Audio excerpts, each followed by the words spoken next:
Oi, gente, boa noite. Vamos conversar com a juíza Ludmila Lins Grilo. Vamos falar sobre lei de fake news, sobre o que é proibido, o que pode, o que a gente... Por que todo mundo xinga todo mundo, chama de nazista, de fascista, se isso também é crime, se isso pode ser processado, tipificado, sei lá como é que chama, que eles dizem. Ei, Tudo bem, tudo bom, Ludmila? Leda? Tá bom? Tudo bem, Tudo bom? querido, e Deixa eu ver se você? está centralizado. Acho que tá. Acho que tá bom, né? Tá. Nós Pronto. duas aqui também, tudo bem? Tudo bem Tudo com bom, você? Leda? Tem um Prazer estar aqui tempão que eu não contigo de te novo. vejo. Pois é, queria estar aí em São Paulo, né? Seria melhor, mas Seria, mas não tem jeito. Tá tudo assim agora, tudo por live. Pelo menos assim a gente conversa. Eu já estou há 78 dias, Ludmila, aqui. caramba, hein? Não é fácil, não. Você Não faço- mudou de comarca, não mudou? Mudei agora em março. Saí de lá do sul de Minas. Quando eu fui na tua casa, eu ainda trabalhava no sul de Minas. É. Trabalhava na comarca de Botelhos. Botelhos e Monte Sião. E agora, em março, eu fui promovida, na verdade. Nem foi só uma remoção, não. Eu fui Uhum. promovida, então eu deixei de ser juíza substituta e passei a ser juíza titular de uma vara aqui na comarca de Unai. É uma cidade aqui de Minas, tem cerca de 80 mil habitantes, fica a 160 quilômetros de Brasília. Então, antes, para mim, a capital mais perto era São Paulo e agora a capital mais perto é Brasília. Brasília. Mas Mas tá tudo é boa. Minas Gerais. Pois é, tudo é Minas, mas tá tudo certo? Tudo bem para você? Tudo Você tinha certo. mesmo que ser promovida, já não dava mais para adiar, né? Não dava mais para adiar. Já poderia ter sido promovida há muito tempo, né? Eu fui É, deixando passar, deixei passar uma, deixei passar duas, deixei passar três. Mas aí chegou uma hora que eu resolvi o desafio. Falei, vamos embora. pronto, vamos lá. Coisas novas, né? Aliás, Pois estamos é. vivendo um momento tão esquisito esse, né? De pandemia, de isolamento e de raiva, porque muito ódio, né? Nas redes sociais, muito xingamento, todo mundo é fascista, todo mundo é nazista, né? Antifascista para cá, antinazista para lá, fascista, nazista. O que é isso, hein? Como é que estamos? Então, essa coisa do ódio da rede social, que a gente pode observar um fenômeno, é que as pessoas utilizam como xingamento palavras que elas simplesmente desconhecem o significado. E a gente pode ver isso muito claramente no xingamento fascista. Né? Será que as pessoas que xingam os outros de fascista realmente sabem o que foi o fascismo? Simplesmente elas pegaram uma palavra que elas ouviram falar, sabem que significa algo ruim, mas não sabem exatamente o que, e chamam o outro. Então é aquele efeito manada. Um chamou o outro de fascista, começa todo mundo a chamar também. Então, a gente está tendo esse efeito na internet, esse ódio generalizado. E com essas duas palavras especificamente, fascista e nazista, a gente pode falar sobre elas. Né? O fascismo, evidentemente, não é isso que estão dizendo. O fascismo foi o sistema implementado na década de 20 por Benito Mussolini.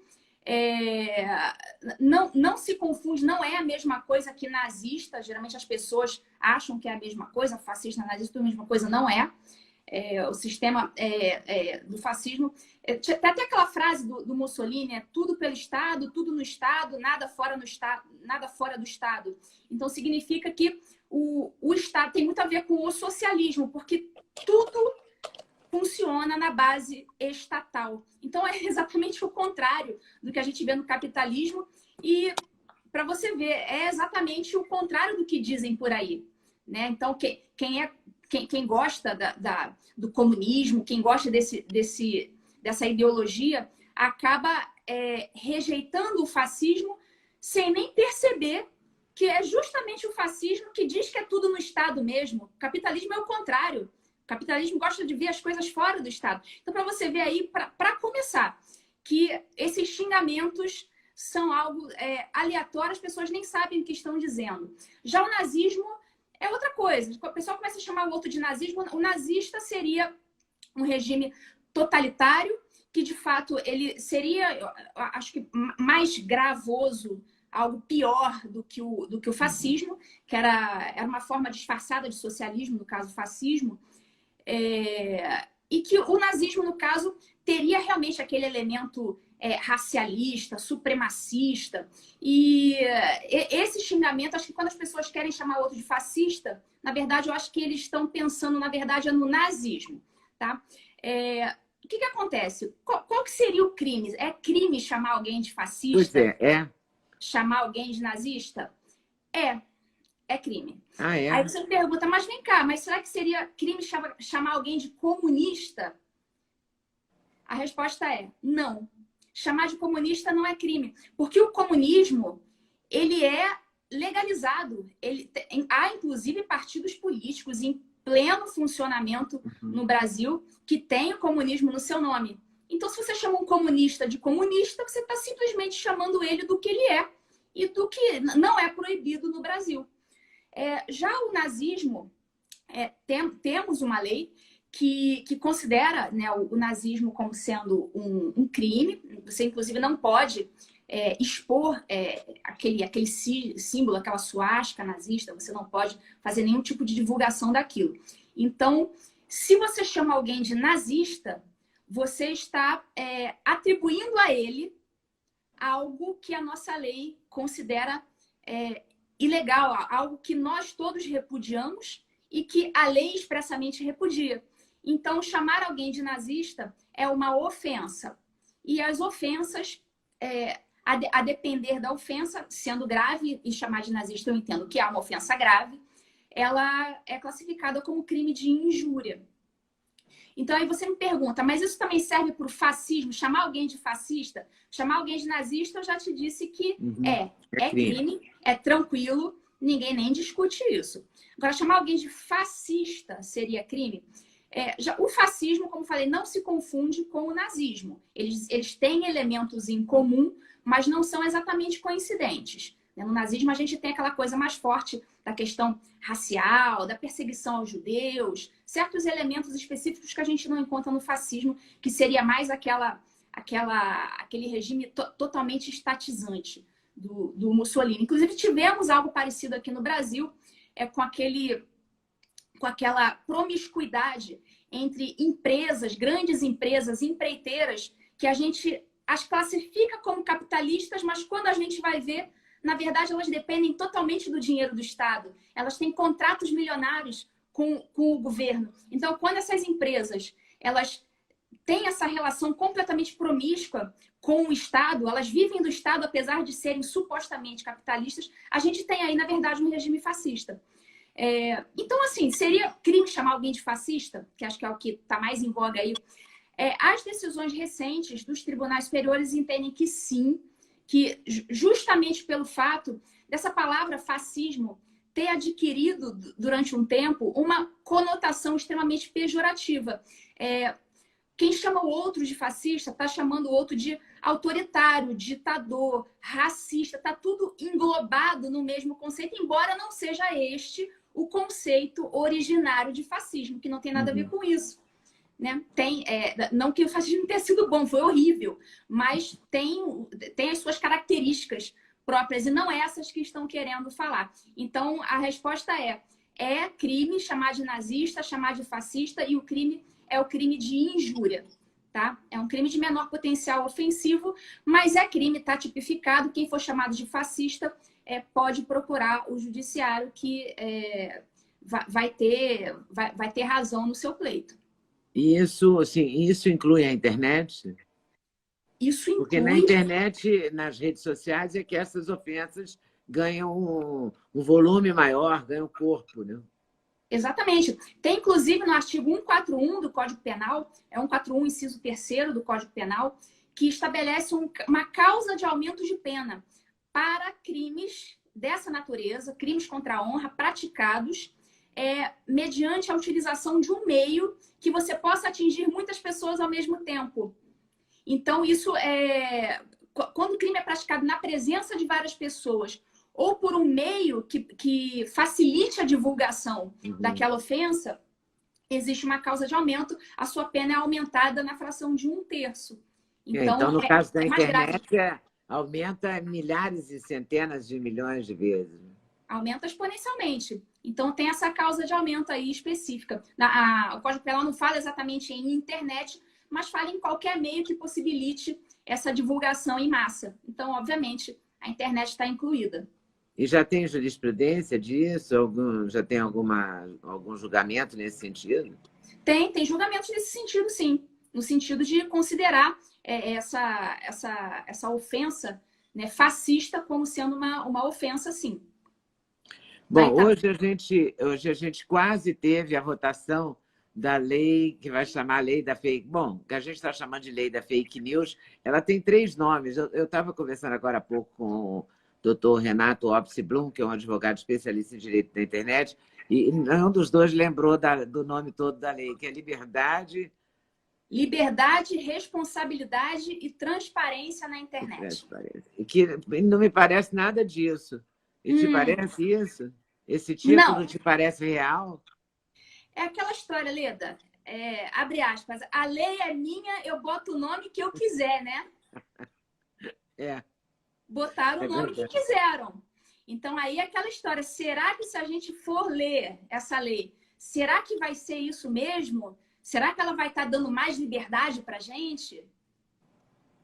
Né? A Duvido um pouco.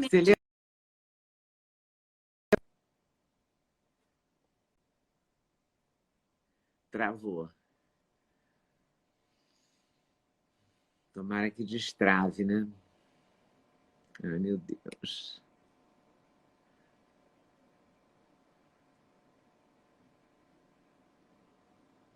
Travou.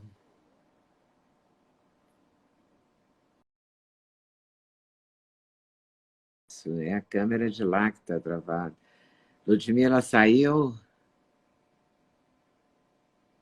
Vou ativar aqui para ver se ela entra de novo. Mas que coisa.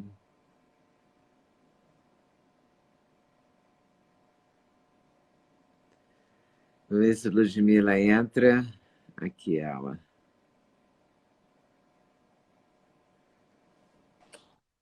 Oi, voltou. Acho que voltou.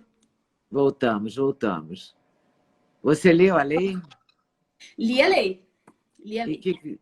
Me diz então, Ludmila, eu não li a lei.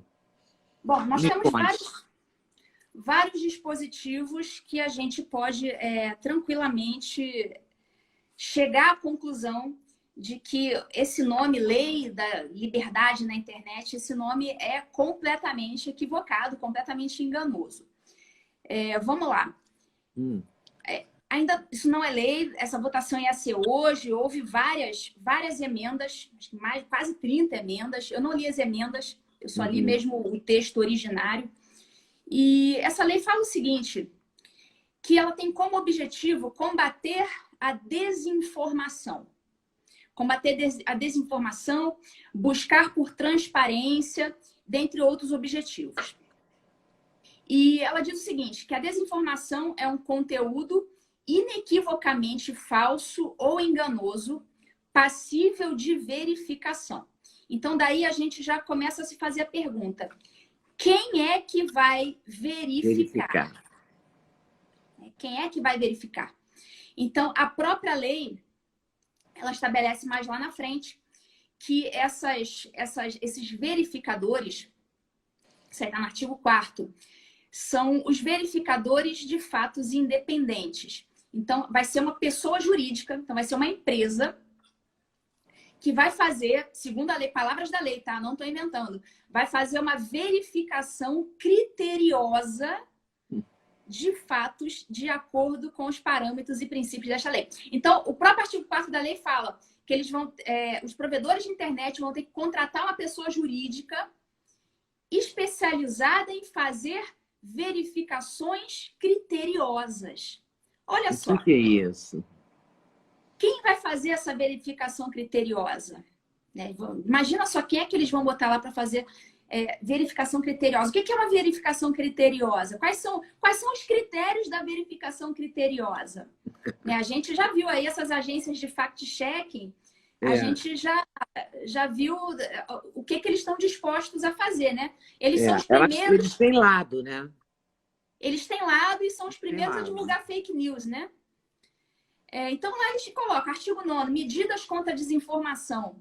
Eles dizem que os provedores de internet vão ter que tomar medidas necessárias para proteger a sociedade. Olha só, é tudo para nossa proteção, Leda. É claro que o Estado quer só nos proteger, não é mesmo? Claro, Proteger a sociedade contra a disseminação de desinformação por meio de seus serviços. Então, o Estado só quer nos proteger. E, para isso, vai colocar lá um camarada para dizer se o que você está falando é bom, é bonito, é correto ou se não é. Isso não é bom, Leda? Isso é maravilhoso? Então, eles chamam isso de liberdade. E eles falam, eles dizem lá, eles colocam o que são as boas práticas da internet. A primeira boa prática que eles colocam é usar verificações provenientes dos verificadores de fatos independentes. Então, todo provedor de internet vai ter que usar essas verificações desses verificadores, né?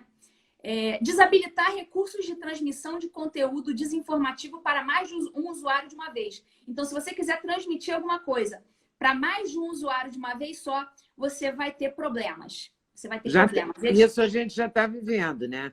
Porque dependendo do que a gente quer compartilhar, só pode compartilhar para uma pessoa. Alguém já está verificando isso, porque tem coisa que você consegue compartilhar para 5. Antigamente, você compartilhava para quantos você queria. Né? De um determinado momento, que eu não me lembro quando é que foi, passou a ser só para 5 pessoas. E agora, quase sempre é para uma pessoa. Que já é um cerceamento, né?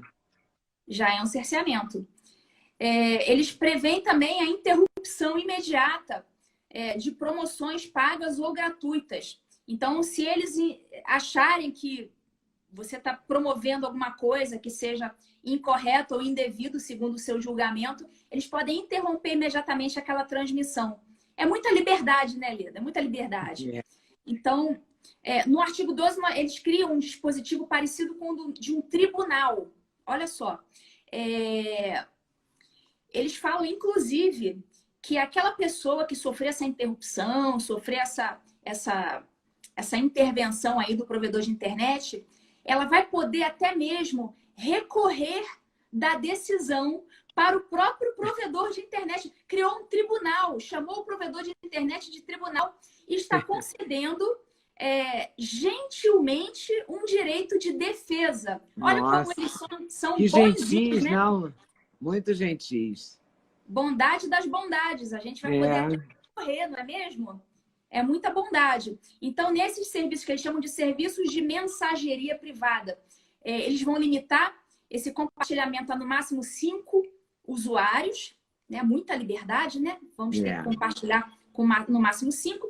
E os grupos só vão poder ter no máximo 256 pessoas. Tá? Enquanto outros grupos eram ilimitados, agora, para o nosso bem, eles vão limitar em 256. Mas é tudo para o nosso bem, tá, Leda? Tá, estou entendendo, estou me sentindo protegida. Eu também, estou me sentindo super protegida.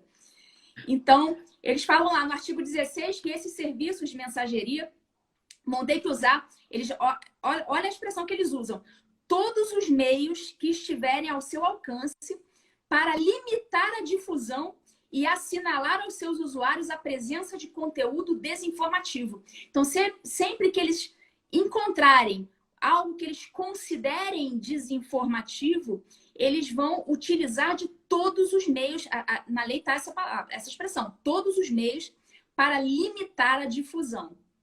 Nossa, é muita liberdade, né? É muito pesado, porque é a censura em letra maiúscula, né? Então, aí você olha... E todos os meios é uma ameaça também, né? Eu vou usar todos os meios contra você. Oi? Né? Exatamente. O que significa isso? Então, você vê que a lei, do início ao fim, ela é inteiramente censura. Não tem nada ali que indique que ela vai dar mais liberdade. Aqui nem aquela história. Se você tem uma praça na sua cidade, a praça é aberta, a praça não tem grades. A praça é aberta, todo mundo chega lá, as crianças brincam no balanço, no escorrega. Aí daqui a pouco chega um prefeito para a sua liberdade, para o seu maior conforto, ele resolve colocar uma grade ali naquela praça, mas é só para o seu bem, só para controlar as pessoas que estão passeando ali. Aí, na verdade, daqui a pouco ele começa a estabelecer um horário para você usar a praça, mas é só para o seu bem, tá? É só para o seu bem. E vai chegar uma hora que vai culminar, que ele vai começar a limitar a quantidade de pessoas que entram naquela praça, para o bem da sociedade, para o bem daquela cidade. E vai chegar uma hora que, né, o pessoal, né, vai estar fazendo muita confusão, muito barulho, e ele vai simplesmente trancar a praça. Mas é só para o bem da cidade, é só para o bem de todo mundo, né, Leda? Então é isso aí que essa lei... Inacreditável, é inacreditável, né? E o inacreditável é como as pessoas se deixam levar pelo rótulo, pelo nome que dão às coisas. Então deram o nome de lei contra a fake news, de lei da liberdade, e as pessoas são facilmente manipuladas pelos nomes que dão artificialmente as coisas. Ninguém se dá o trabalho de nem por um minuto ler o que está escrito, ler aquele conteúdo, para saber se realmente aquele conteúdo está de acordo com o nome que foi dado para aquela lei. E todo mundo começa a dizer, se você é contra a lei que vai contra a fake news, então você só pode ser a favor da fake news. Olha como as pessoas acabam se idiotizando e sendo manipuladas completamente. Basta botar um nomezinho bonitinho que elas vão aceitar docilmente. E depois são essas mesmas pessoas que chamam os outros de gado, tá certo? São essas mesmas pessoas que chamam os outros de gado. E houve uma campanha, né? A campanha do Sim, muito forte, e que se disseminou com pessoas famosas e tal, tentando... Essa votação ter sido suspensa hoje já foi uma vitória de quem se preocupou em votar com consciência, né, também. Não é uma campanha alertando para que há uma censura, né? Porque eu não entendo por que pessoas que nunca defenderam a censura estavam apoiando essa lei. E estavam. Pessoas que simplesmente não se deram ao trabalho de ler o que estava escrito e confiaram no rótulo que colocaram nessa lei. Então, hoje em dia, eles estão muito se utilizando das famosas palavras gatilho. Eles usam determinadas palavras, liberdade, democracia, e pega algo completamente contrário à liberdade e à democracia, joga o nome de democracia, joga o nome de liberdade e todo mundo compra aquilo ali como se fosse algo muito bom, né? O professor Olavo, ele explica muito bem isso, a questão do signo, do significado e do referente. As pessoas simplesmente vivem no mundo do signo e do significado. O referente é o fato em concreto, é a coisa em si. Só que elas se ligam só no signo, naquele elemento que jogaram para ela comprou aquilo e simplesmente esqueceu de olhar para a realidade. Então, simplesmente, se você joga uma palavra bonita como isca, ela se contenta com aquela palavra, que é o signo, se contenta com aquele significado, que é aquele sentimento de satisfação, de bondade, que aquela palavra bonita gerou nela, e esquece completamente de olhar o referente, que é o terceiro elemento mais importante, que é o fato da vida, a coisa, o objeto verdadeiro. Aquilo ali existe realmente, ou foi simplesmente uma palavra que jogaram, né, no ar, você comprou, aquilo te gerou um sentimento e para você tá bom. Então, hoje em dia, é o que o professor Olavo explica, é muito mais fácil você lidar com a mentira, você mentir, do que você desmentir uma mentira. Porque se você mente, você está lidando apenas com elementos ilusórios, só com signo e com significado. Você não está lidando com o fato, com o referente. Quem lida com o fato é quem está falando a verdade. Então, é muito mais fácil você lidar apenas com os signos, apenas com o que é simbólico, e sem precisar se preocupar com o fato. A gente vê facilmente isso acontecer com esse episódio agora dos antifascistas. Você deve ter acompanhado. Claro. As pessoas não estão olhando mais para o fato. Elas se contentam com o que estão falando para ela. Então, se o sujeito de balaclava, soco inglês, porrete, sai na rua, quebrando tudo, tacando bomba e se dizendo antifascista, a pessoa vai simplesmente fingir que não viu o que os olhos dela viram, os olhos dela viram, e vai se contentar com aquela classificação que o sujeito se autoproclamou antifascista. Então, as pessoas... Aquele comediante americano, já falecido, Groucho Marx, ele dizia o seguinte: você prefere acreditar em mim ou nos seus próprios olhos? Então, hoje em dia, as pessoas estão preferindo acreditar nos outros do que acreditar nos seus próprios olhos. Está todo mundo ali vendo aquele sujeito ali de porrete, quebrando tudo, tacando bomba, mas se ele se disse antifascista, então a pessoa, então se ele está dizendo que ele é antifascista, então eu vou ter que ficar do lado dele. E vai simplesmente ignorar o que os olhos dela estão vendo. Então, hoje em dia, as pessoas se acostumaram a acreditar no que dizem e não a analisar um fato. As pessoas perderam a capacidade de julgar por si próprias. Elas compram as narrativas alheias. O que é muito triste, né? E não é?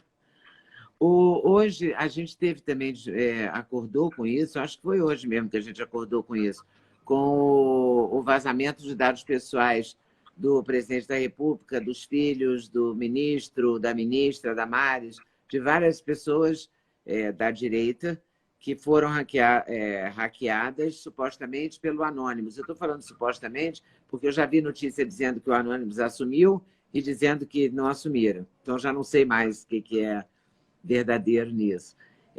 Isso é um crime? E como é que se pune isso? Pelo Código Penal? Você vai estar vazando dados pessoais de pessoas, de pessoas físicas. Né? Então, tem crime no Código Penal, agora eu não tenho de cabeça, mas a respeito de divulgar dados sigilosos. Então, como vai se descobrir a pessoa que realmente praticou esse delito? Aí é uma questão de investigação, vai ter que entrar a Polícia Federal no meio, então vai ter que ter um serviço de inteligência. Mas é possível, tentar... né? Porque não a internet não é terra de ninguém, exatamente. Né? Uhum. É possível, é possível. Agora, como vai ser feita essa investigação, aí vai depender de perícia, de hackers, enfim. No caso deles, como são autoridades, provavelmente a Polícia Federal, né? Provavelmente a Polícia Federal. Não, com certeza a Polícia Federal. Com certeza. Hoje eu vi também nos jornais, logo cedo, que 90% dos brasileiros apoiam essa lei, a regulamentação das redes sociais para combater fake news, segundo o Ibope. Eu não vi as perguntas que eles fizeram, né? Mas eu acho que estava naquela tese que você defendeu de que as pessoas não só leem o nome, né? Contra fake news. Exatamente. O Ibope vai chegar para você e vai perguntar: Leda, você é contra a fake news? O que você vai responder? Sim. Sim, sou contra. Todo mundo é contra fake news. Então, assim, eles fazem já... nós temos uma lei que pretende ser contrária a fake news. Quem é que vai dizer, em sã consciência, que é contra? Só se a pessoa fez como eu fiz, leu a lei, viu que não era nada daquilo e vai se colocar contra. Agora, se você não ler o conteúdo da lei, você vai dizer, claro que eu sou a favor dessa lei. Isso é óbvio, isso aí é uma estratégia retórica para que as pessoas fiquem do seu lado sem nem saber o que estão fazendo. E como é que a gente vai combater isso? Pois é, o próprio nome da lei já é uma fake news por si própria, né? A própria lei da fake news se autoproclama a lei da liberdade. Se a gente for para a definição mesmo de fake news, já é uma fake news o nome da lei. Já é uma fake news, claríssimo. Agora, tudo está virando uma disputa, tudo está virando um fla-flu, né? Sim, sim. Então, a questão da fake news... como você fala, tá virando um fla-flu. Como é que a gente vai se precaver das fake news? Aí a gente entra naquela história. Se existe o crime de fake news, né? Existe o crime, a pessoa fala, o crime de fake news. A questão é a seguinte, o nosso ordenamento jurídico em nenhum momento prevê crime de fake news, não dessa forma. Essa expressão fake news nem aparece no nosso ordenamento jurídico. Nem em inglês e nem em português, notícias falsas. O que aparece, o que pode acontecer é o sujeito divulgar uma notícia falsa e aquela notícia falsa se enquadrar em algum dos artigos do Código Penal. Então, pode se enquadrar no no crime de calúnia, no crime de injúria, no crime de difamação. Pode até configurar uma denunciação caluniosa, se aquela notícia falsa que ele implantou, se ele teve a intenção de causar, dar ensejo a uma investigação criminal, e essa investigação criminal ou administrativa começar efetivamente, e ele desde o início sabia que aquilo era falso, ele pode, inclusive, responder por denunciação caluniosa. É um crime com uma pena mais alta do que os crimes contra a honra. É um crime contra a administração pública. Mas a justiça brasileira já está com um número chocante de processos, né? Um número imenso. E já está atrapalhada com esse número, né? Se todo mundo for processar todo mundo, não é? Porque está todo mundo se xingando o tempo todo nas redes. Sim. Mas é uma minoria que acaba processando, né? Eu acho que até por conta disso mesmo que esses abusos continuam acontecendo. Por conta disso mesmo que muitos continuam contando mentira na internet, porque muitos estão se calando. Né? Eu mesma já fui alvo de fake news, estou processando já. E mesmo assim, pessoal, poxa, mas você mesmo que já foi alvo de fake news, você vai ser contra a lei que pune a fake news? Sim, porque eu não sou igual às pessoas que leem um nomezinho bonito e saem acreditando. Silvia, como é que você acha que tem que ser feito isso? Porque é preciso alertar as pessoas sobre isso. Será que elas estão dispostas a serem alertadas, por exemplo? Estão querendo descobrir? Ou não? A narrativa já levou? A questão é, a gente está na época da guerra das narrativas. Então, a gente tem que saber disso. Vai ter gente falando a verdade, vai ter gente mentirosa. Então, essa mentira... Então, o sujeito tem o direito de mentir? A resposta é: tem, desde que esta mentira não configure nenhum crime, não cause nenhum dano a ninguém. Ele simplesmente vai levar a fama de mentiroso e vai arcar o ônus social disso. Agora, se aquilo ali configurar um crime, interferir na vida de alguém, de alguma forma negativa, aí sim ele vai estar esbarrando na liberdade de outra pessoa, né? Na esfera privada de outra pessoa. Ele vai ter que responder por isso. Agora, ele simplesmente contar uma mentira, isso aí o próprio público, com o tempo, vai fazer essa moderação. Vai falar, não, esse jornalista que mentiu, então eu não vou mais assistir o canal dele, não vou mais ler nada dele.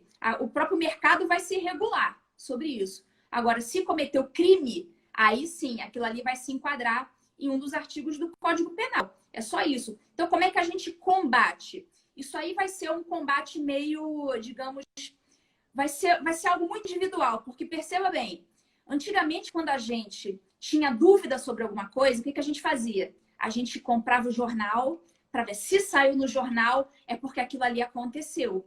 Né? Quando eu era criança era assim, quando eu era adolescente era assim. Quando eu tô na dúvida, pô, vamos comprar o jornal para ver se isso aí aconteceu. Era assim. Agora, hoje em dia é exatamente o contrário. A gente lê alguma coisa na imprensa e a gente corre para outros meios para confirmar se aquilo ali, se a imprensa me falou a verdade ou não. Hoje em dia a coisa se inverteu de forma formidável. Hoje em dia não é mais como era antigamente. Então, a verdade hoje ela vai ser buscada de forma individual. Não existe mais isso. Já não, isso aqui, a não ser que você é jornalista que... Ah, não, esse é jornalista que eu confio, ótimo. Agora, a partir do momento que eu percebi que esse jornalista mentiu para mim, eu vou correr para outro meio, eu vou correr para outro veículo de comunicação, para uma mídia independente, para um canal do YouTube. E é isso que está acontecendo. E é por isso que você acha que essas leis que pretendem cuidar da sua liberdade estão sendo criadas exatamente com medo dessa independência das pessoas ou dessa possibilidade de checagem que há hoje com a internet, porque hoje todo mundo tem acesso a tudo, né? Você pega um táxi, o motorista sabe o que acabou de acontecer, pessoas que antigamente não eram veículos de informação, agora são. Não? São meios de comunicação também, né? Todo mundo é repórter, todo mundo filma, todo mundo vê, todo mundo lê, todo mundo fica sabendo. É o medo disso que gera uma lei como essa, por exemplo? Bom, eu não sei o que se passou na cabeça de quem escreveu este texto desta lei especificamente. Agora, que medidas como essa vão ser tomadas e vira e mexe a gente vai se deparar com uma votação de algo parecido, isso vai acontecer. Porque esse é o fenômeno das mídias independentes. Quando nós percebemos que grandes veículos de mídia estavam mentindo para nós, o que aconteceu? Isso ficou muito claro pelas redes sociais, as pessoas identificam aquela mentira hoje muito claramente e correm para as mídias independentes. Esse é um fenômeno que eu percebo muito claramente, muito claramente. Então, como as redes sociais viraram uma fonte mesmo de informação, de checagem, ainda, pô, eu vou para a rede social para ver as opiniões sobre esse tema e quem vai chegar à conclusão sou eu. E hoje em dia as pessoas têm essa consciência, não deixam mais o jornalista chegar na opinião dele e obrigar você a ter essa opinião. Hoje em dia as pessoas estão chegando às suas próprias opiniões. É claro, esse é o bom jornalismo, né? É falar para você o que está acontecendo e você concluir de que lado você quer ficar, qual a história que você se identifica, né? Isso, a rede social é muito bom para isso, é muito boa para isso. A rede social ampliou esse direito, né? Você já tinha o direito antes, só que você ficava meio refém da informação que vinha para você. Agora você pode buscá-la, pode confrontar, pode checar, né? Esse jornal falou isso, esse falou aquilo, eu vou buscar o que está acontecendo aqui. É um direito que você adquiriu, né? E que tem que tomar muito cuidado para não perder, né? Sim, liberdade é aquela coisa que a gente não pode... Liberdade, você nunca está tranquilo com a sua liberdade. Sempre vai ter alguém tentando te tirar. É aquela coisa do preço da liberdade, é eterna vigilância, né? É verdade. Você nunca pode descansar sobre ela. Nunca pode descansar. Então, como a internet facilitou essa checagem individual, quem é mal intencionado vai querer fazer o quê? Trazer liberdade à internet? Claro que não. Vai querer limitar aquilo, restringir, para que as pessoas tenham dificuldade de chegar às suas próprias opiniões e fiquem com a narrativa que o establishment quiser que ela compre. Você pode falar de processo, não? O juiz pode comentar outros processos, não? Não, só se já houver trânsito em julgado. Sim, processos em andamento, não. Casos em concreto, não. Então, não posso te perguntar sobre os processos. Não. Que estão rolando, né? Se são constitucionais ou não, nada disso. Não, processos processos em concreto, não. Eu só posso falar das situações em abstrato, como se eu estivesse dando uma aula de direito penal. Então, eu não sei. Por exemplo, então vou tentar ter aula, tá? Vou fazer uma pergunta de aluno. Quando um juiz decide fazer um processo, ele é o inquisidor, ele vai julgar e ele vai condenar. Tudo na mesma pessoa, centrado numa pessoa. Isso é legítimo? Não. No Brasil, a gente trabalha mediante o sistema chamado acusatório. E esse sistema acusatório, ele significa que as funções de julgar, acusar e se defender, elas são exercidas por pessoas diferentes. Então, não pode um juiz concentrar em si mais de uma função processual. E, inclusive, juiz não está autorizado a instaurar inquéritos, não está autorizado a investigar. Só quem pode investigar é a Polícia Civil ou a Polícia Federal ou o Ministério Público. São as instituições que podem investigar. Juiz não investiga. Até na época da Lava Jato a gente ouvia muito. Não, o Sérgio Moro vai ter que investigar isso, investigar aquilo. A gente falava, meu Deus, as pessoas você estão falando. Né? Juiz não pode investigar. Juiz não pode abrir inquérito. Não existe isso no nosso sistema processual. A gente chama de sistema acusatório. Essas funções de julgar, defender e acusar, elas incumbem a pessoas diferentes no processo. Então, de jeito nenhum, você pode fazer todas as coisas de um processo. De forma alguma. De forma alguma. A única coisa que um juiz pode fazer durante um inquérito, né, o sujeito está sendo investigado, tá, pela Polícia Federal, pelo Ministério Público. O juiz ele só vai atuar nesse inquérito se ele for provocado, ou seja, digamos que o Ministério Público peça uma prisão preventiva de um investigado. Aí sim, a prisão vai ser decretada por um juiz. Mas o juiz, ele atua segundo o princípio da inércia. Ou seja, ele só age quando provocado. Se ele não for provocado, ele é inerte. Ele fica do jeito que ele está. Ele não pode chutar a bola. O juiz, ele não dá início a processos ou a inquéritos. Ele simplesmente age quando é provocado. O juiz não manda fazer busca e apreensão? O juiz manda fazer busca e apreensão se ele foi provocado por alguém. Então, na verdade, não é o juiz que teve vontade de fazer uma busca e apreensão, não. Se a polícia pedir ou o Ministério Público pedir, ele vai apresentar uma petição ao juiz, nisso o juiz vai estar sendo provocado. Aí sim ele vai poder atuar. Ele só atua mediante provocação. O nosso sistema funciona assim. E esse é o sistema e sempre foi assim? Nunca foi diferente? Sempre foi assim. Sempre foi assim. Continua sendo. Continua sendo. Mais ou menos. Isso foi o que eu aprendi na faculdade, é o que eu explico para os alunos e é o que eu estou explicando para você aqui agora. Se alguém faz diferente disso, aí eu já não me responsabilizo, Leda. Tá certo. Muito obrigada, Ludmila. Gosto muito de conversar com você, porque fica muito claro, né? Não sei se é a sua porção professora, mas, não é? Conferencista, palestrante, o que é, mas fica claro. Justamente. A coisa é bem simples, não tem muita dificuldade, não. Tá certo. Conversaremos outras vezes, se Deus quiser.